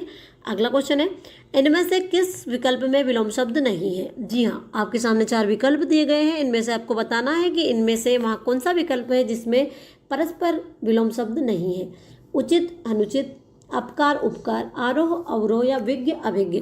तो आंसर हो जाएगा हमारा ऑप्शन नंबर चौथा, विज्ञ, अभिज्ञ एक दूसरे के विलोम शब्द नहीं है। क्योंकि विज्ञ का अगर विलोम शब्द हम जानेंगे तो विज्ञ का विलोम शब्द हो जाएगा अज्ञ और अभिज्ञ का विलोम शब्द होगा अनभिज्ञ। तो आंसर क्या होगा हमारा, आंसर हो जाएगा हमारा ऑप्शन नंबर चौथा। चलिए आगे बढ़ते हैं। अगला क्वेश्चन है, हलाहल का विलोम शब्द होगा। जी हाँ, यहाँ पे आपको बताना है कि हलाहल का विलोम शब्द क्या होगा। गरल, सुधा, वृषा या विष। तो आंसर हो जाएगा हमारा सुधा। ऑप्शन नंबर दूसरा हमारा आंसर हो जाएगा, क्योंकि हलाहल यानी होता है विष और सुधा यानी होता है अमृत। तो हलाहल का विलोम शब्द क्या होगा, सुधा, यानी ऑप्शन नंबर दूसरा हमारा आंसर हो जाएगा। चलिए आगे बढ़ते हैं। अगला क्वेश्चन है, कृत्रिम के लिए उचित विलोम शब्द लिखिए। जी हाँ, आपको बताना है कि कृत्रिम के लिए उचित विलोम शब्द क्या है। नकली, नैसर्गिक, कठोर या बनावटी। तो आंसर हो जाएगा हमारा नैसर्गिक, यानी ऑप्शन नंबर दूसरा हमारा आंसर हो जाएगा, क्योंकि कृत्रिम यानी होता है मानव द्वारा निर्मित और नैसर्गिक यानी प्राकृतिक जो चीज़ होती है उसे नैसर्गिक कहते हैं। चलिए आगे बढ़ते हैं। अगला क्वेश्चन है, निम्नलिखित में से समुद्र का पर्यायवाची शब्द नहीं है। जी हाँ, यहाँ पे आपके सामने 4 ऑप्शन दिए गए हैं, इनमें से आपको बताना है कि इनमें से कौन सा वह शब्द है जो समुद्र का पर्यायवाची नहीं है। जलधि, जलज, पारावर या वारिधि। तो आंसर हो जाएगा हमारा जलज, क्योंकि जलज कमल का पर्यायवाची होता है, बाकी जलधि, पारावर और वारिधि ये समुद्र के पर्यायवाची शब्द है। चलिए आगे बढ़ते हैं। अगला क्वेश्चन है, इनमें से कौन सा शब्द स्त्री का पर्यायवाची नहीं है। जी हाँ, यहाँ पे आपको बताना है कि इनमें से वहाँ कौन सा शब्द है जो स्त्री का पर्यायवाची नहीं है। पानी, वनिता, ललना या कामिनी। तो आंसर हो जाएगा हमारा पानी, क्योंकि पानी किसका पर्यायवाची शब्द है, यहाँ हाथ का पर्यायवाची शब्द, यानी पानी, यानी इसका अर्थ क्या होता है, हाथ होता है। बाकी वनिता, ललना और कामिनी ये सभी स्त्री के पर्यायवाची शब्द है। चलिए आगे बढ़ते हैं। अगला क्वेश्चन है, निम्नलिखित शब्दों में नया का पर्यायवाची शब्द किस विकल्प में नहीं है। जी हाँ, यहाँ पे आपको बताना है कि वहाँ कौन सा विकल्प है जिसमें नया शब्द का पर्यायवाची नहीं है।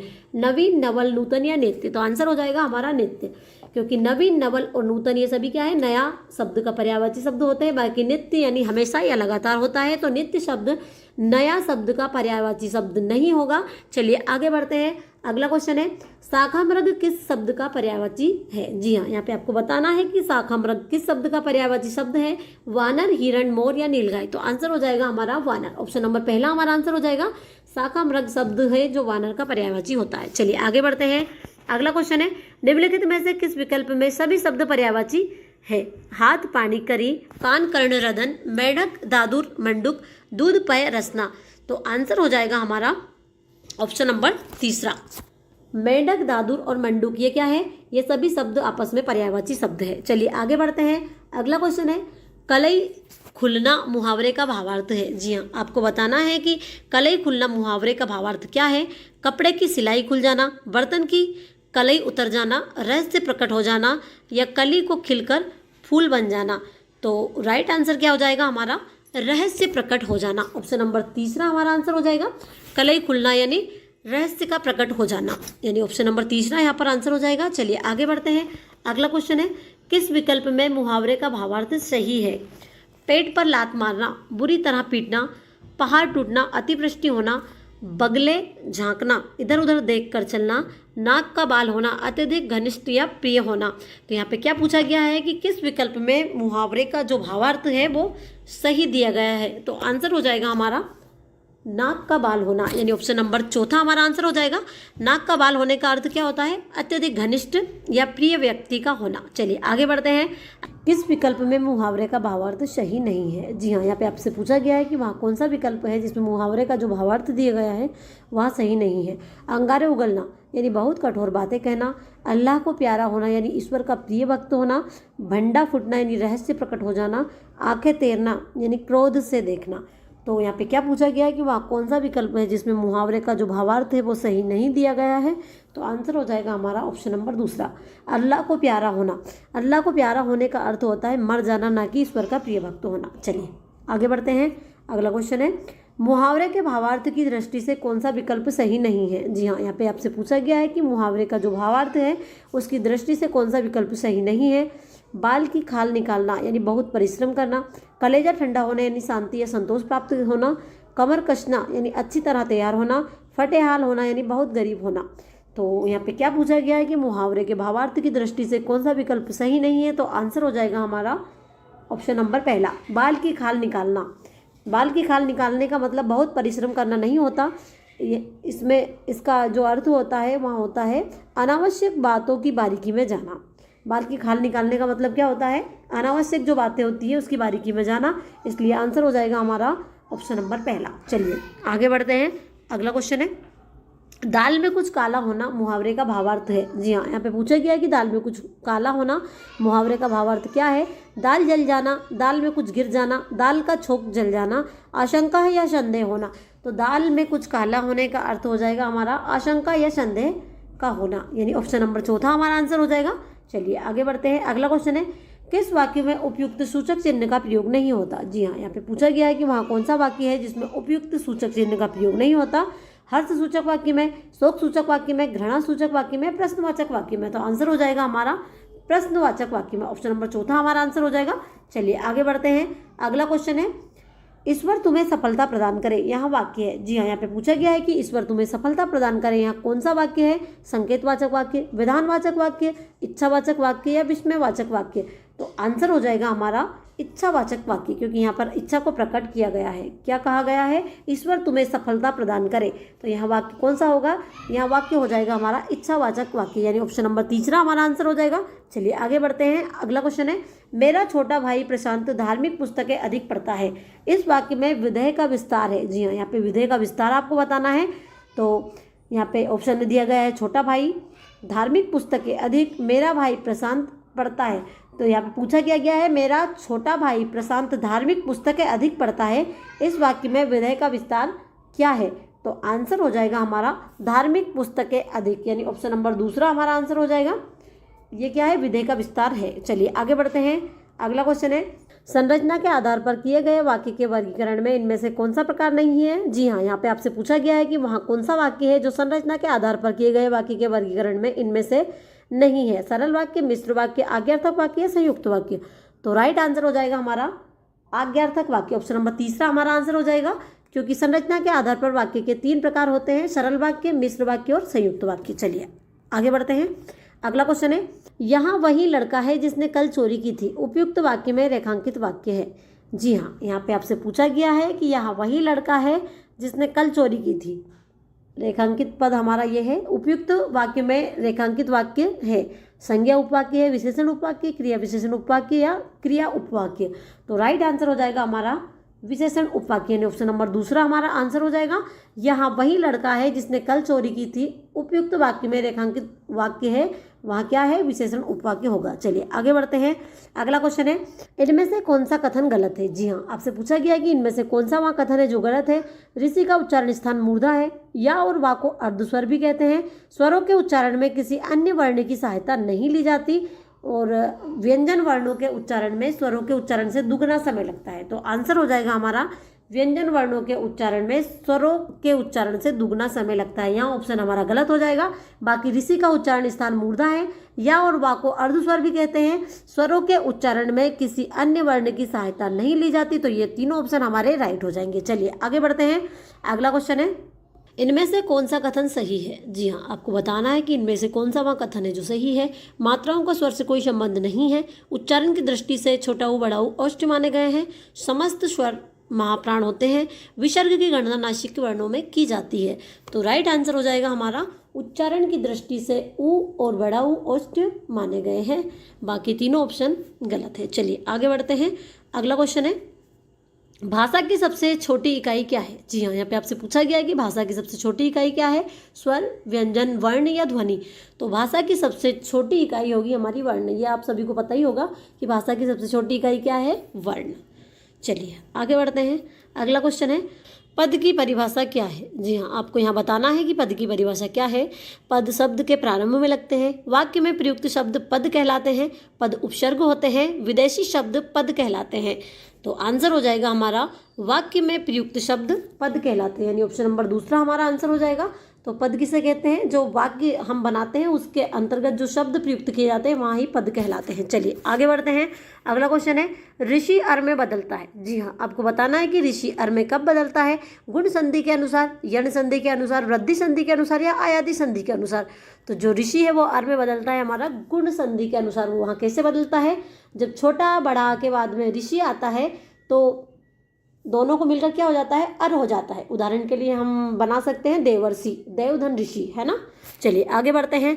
अगला क्वेश्चन है, इनमें कौन सा शब्द भाववाचक संज्ञा है? जी हाँ, आपको बताना है कि इनमें कौन सा शब्द भाववाचक संज्ञा है। पेड़, पुस्तक, पढ़ाई या रजाई। तो राइट आंसर हो जाएगा हमारा पढ़ाई। पढ़ाई क्या है? भाववाचक संज्ञा है। ऑप्शन नंबर तीसरा हमारा आंसर हो जाएगा। चलिए आगे बढ़ते हैं। अगला क्वेश्चन है, कौन सा शब्द भाववाचक संज्ञा नहीं है? जी हाँ, यहाँ पे पूछा गया है कि कौन सा वहाँ शब्द है जो भाववाचक संज्ञा नहीं है। स्नेह, घृणा, नित्य या सत्य। तो आंसर हो जाएगा हमारा नित्य। ऑप्शन नंबर तीसरा हमारा आंसर हो जाएगा। नित्य क्या है? भाववाचक संज्ञा नहीं है। बाकी स्नेह, घृणा, सत्य ये सभी भाववाचक संज्ञा के अंतर्गत आते हैं। चलिए आगे बढ़ते हैं। अगला क्वेश्चन है, कौन सा शब्द जातिवाचक संज्ञा है? जी हाँ, आपको बताना है कि वहाँ कौन सा शब्द है जो जातिवाचक संज्ञा है। हिमालय, गंगा, पवित्रता या नदी? तो राइट आंसर हो जाएगा हमारा नदी। ऑप्शन नंबर चौथा हमारा आंसर हो जाएगा। नदी क्या है? एक जातिवाचक संज्ञा है। चलिए आगे बढ़ते हैं। अगला क्वेश्चन है, इनमें विशेषण से बना संज्ञा शब्द कौन सा है? जी हाँ, आपको बताना है कि इनमें विशेषण से बना संज्ञा शब्द कौन सा है। ममता, सुंदरता, बालपन या लड़कपन? तो राइट आंसर हो जाएगा हमारा सुंदरता। ऑप्शन नंबर दूसरा हमारा आंसर हो जाएगा। सुंदरता क्या है? विशेषण से बनी संज्ञा है। चलिए आगे बढ़ते हैं। अगला क्वेश्चन है, इनमें विशेषण से बनी भाववाचक संज्ञा कौन सी है? जी हाँ, आपको बताना है कि इनमें से विशेषण से बनी भाववाचक संज्ञा कौन सी है। मातृत्व, शिशुता, छुटपन या बचपन? बपचन। तो आंसर हो जाएगा हमारा छुटपन। ऑप्शन नंबर तीसरा हमारा आंसर हो जाएगा। छुटपन क्या है? भाववाचक संज्ञा है, विशेषण से बनी भाववाचक संज्ञा है। इसका विशेषण अगर बताए तो विशेषण होगा इसका बालक या बचकाना हम बोल सकते हैं। और इससे जो भाववाचक संज्ञा बनती है वो बनती है छुटपन। चलिए आगे बढ़ते हैं। अगला क्वेश्चन है, किस शब्द की संधि सही नहीं है? जी हाँ, आपको बताना है कि वहाँ कौन सा शब्द है जिसकी संधि सही नहीं है। परिधन, इच्छा, परीक्षा, अभिधन, इष्ट, अभिष्ट, वसुधाधन, एव, वसुधैव, विधन, आप्त, व्याप्त? तो राइट आंसर हो जाएगा हमारा अभिधन इष्ट। इसकी संधि क्या है? सही नहीं है, क्योंकि अभिधन इष्ट को अगर हम तोड़ेंगे तो भा पे जो मात्रा आ रही है इसमें बड़ी की मात्रा यहाँ पर आएगी। बाकी परीक्षा, वसुदेव और व्याप्त तीनों की संधि सही हुई है। चलिए आगे बढ़ते हैं। अगला क्वेश्चन है, यथेष्ट का सही विच्छेद है? जी हाँ, यहाँ पे आपको बताना है कि यथेष्ट का सही संधि विच्छेद क्या है। यथाधनिष्ठ, यथधन इष्ट, यथाधन इष्ट या यथधन इष्ट? तो राइट आंसर हो जाएगा हमारा यथाधन इष्ट, यानी ऑप्शन नंबर पहला हमारा आंसर हो जाएगा। चलिए आगे बढ़ते हैं। अगला क्वेश्चन है, मनोदशा शब्द में कौन सी संधि है? जी हाँ, यहाँ पे आपको बताना है कि मनोदशा शब्द में कौन सी संधि है। स्वर संधि, व्यंजन संधि, विसर्ग संधि या गुण संधि? तो मनोदशा शब्द में संधि हो जाएगी हमारी विसर्ग संधि। ऑप्शन नंबर तीसरा हमारा आंसर हो जाएगा। अगर हम इसे तोड़ेंगे तो कैसे टूटेगा? जो ओ की मात्रा है यहाँ पर विसर्ग आ जाएगा। मनः धन दशा। चलिए आगे बढ़ते हैं। अगला क्वेश्चन है, मात्रानुमति शब्द में कौन सी संधि है? जी हाँ, आपको बताना है कि मात्रानुमति शब्द में कौन सी संधि है। गुण संधि, यण संधि, आयादी संधि या वृद्धि संधि? तो मात्रानुमति शब्द में संधि हो जाएगी हमारी यण संधि। ऑप्शन नंबर दूसरा हमारा आंसर हो जाएगा। और अगर हम इसे तोड़ेंगे तो कैसे टूटेगा ये? मात्रधन अनुमति बराबर मात्रानुमति। चलिए आगे बढ़ते हैं। अगला क्वेश्चन है, परमोत्सव शब्द में कौन सी संधि है? जी हाँ, आपको बताना है कि परमोत्सव शब्द में कौन सी संधि है। यण संधि, वृद्धि संधि, दीर्घ संधि या गुण संधि? तो परमोत्सव शब्द में संधि हो जाएगी हमारी गुण संधि। ऑप्शन नंबर चौथा हमारा आंसर हो जाएगा।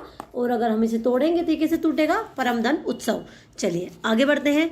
अगला क्वेश्चन है, किस विकल्प में समास विग्रह नहीं है? जी हाँ, आपको बताना है कि वहाँ कौन सा विकल्प है जिसमें समास विग्रह नहीं है। घुड़सवार यानी घोड़े पर सवार, दही बड़ा, दही का बड़ा, मुख्यमंत्री, मुख्य है जो मंत्री, हंस वाहिनी, हंस है वाहन जिसका वहाँ, यानी माता सरस्वती। चलिए देखते हैं। तो इसमें पूछा गया है कि किस विकल्प में समास विग्रह नहीं है, तो वहाँ विकल्प हो जाएगा हमारा दही बड़ा। ऑप्शन नंबर दूसरा हमारा आंसर हो जाएगा, क्योंकि दही बड़ा का अगर हम विग्रह करेंगे तो यह कैसे होगा? दही में डूबा हुआ बड़ा, ना कि दही का बड़ा। चलिए आगे बढ़ते हैं। अगला क्वेश्चन है, किस विकल्प में समास विग्रह सही नहीं है? जी हाँ, आपको बताना है कि वहाँ कौन सा विकल्प है जिसमें समास विग्रह सही नहीं है।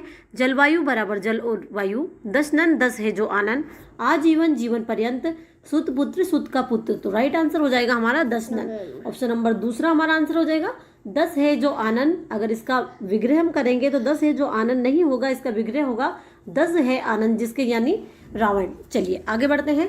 अगला क्वेश्चन है, शिवार्पण शब्द में कौन सा समास है? जी हाँ, यहाँ पर आपको बताना है कि शिवार्पण शब्द में कौन सा समास है। बहुब्रीहि समास, तत्पुरुष समास, कर्मधारय समास या अव्ययी भाव समास? तो राइट आंसर हो जाएगा हमारा तत्पुरुष समास। शिवार्पण में कौन सा समास है?